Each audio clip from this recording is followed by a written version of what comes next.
নতুন সুযোগে বৈষম্যহীন রাষ্ট্র প্রতিষ্ঠা করতে চাই।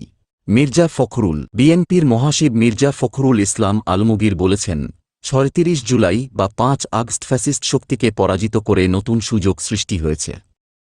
এই সুযোগের সদ্ব্যবহার করে আমরা বাংলাদেশকে সত্যিকার অর্থেই একটি গণতান্ত্রিক, আধুনিক রাষ্ট্র ও বৈষম্যহীন রাষ্ট্র হিসেবে প্রতিষ্ঠা করতে চাই। শনিবার ১৪ ডিসেম্বর সকালে মিরপুরের শহীদ বুদ্ধিজীবী স্মৃতিসৌধে জাতির শ্রেষ্ঠ সন্তানদের প্রতি শ্রদ্ধা নিবেদন শেষে সাংবাদিকদের তিনি এ কথা বলেন।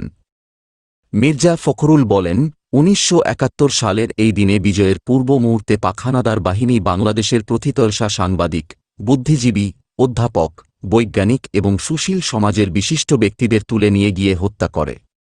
১৯৭১ সালে আমরা জাতির শ্রেষ্ঠ সন্তানদের হারিয়েছি। বাংলাদেশের মানুষ ১৯৭১ সালে যুদ্ধ করেছিল একটা স্বাধীন, গণতান্ত্রিক ও সমৃদ্ধ বাংলাদেশ বিনির্মাণের জন্য। এটি হয়েছিল শহীদ প্রেসিডেন্ট জিয়াউর রহমানের মুক্তিযুদ্ধ ঘোষণার মধ্য দিয়ে।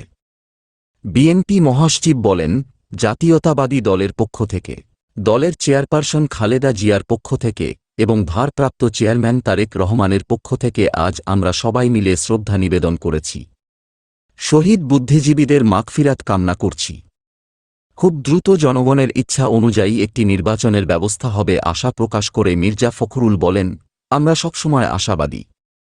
ইতোমধ্যে অন্তর্বর্তী সরকার প্রতিষ্ঠিত হয়েছে, আমরা সহযোগিতা করছি। আশা করি খুব দ্রুত জনগণের ইচ্ছা অনুযায়ী একটি নির্বাচনের ব্যবস্থা হবে।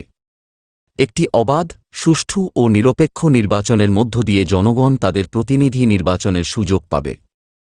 শ্রদ্ধা নিবেদনের সময় আরও ছিলেন বিএনপির স্থায়ী কমিটির সদস্য আব্দুল মঈন খান, নজরুল ইসলাম খান, অধ্যাপক ডা.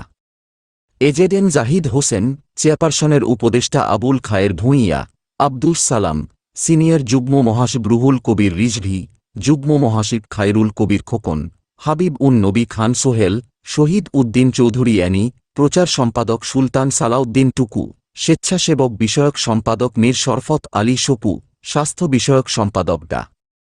মো. রফিকুল ইসলাম, বিজ্ঞান ও প্রযুক্তি বিষয়ক সম্পাদক প্রকৌশলী রিয়াজুল।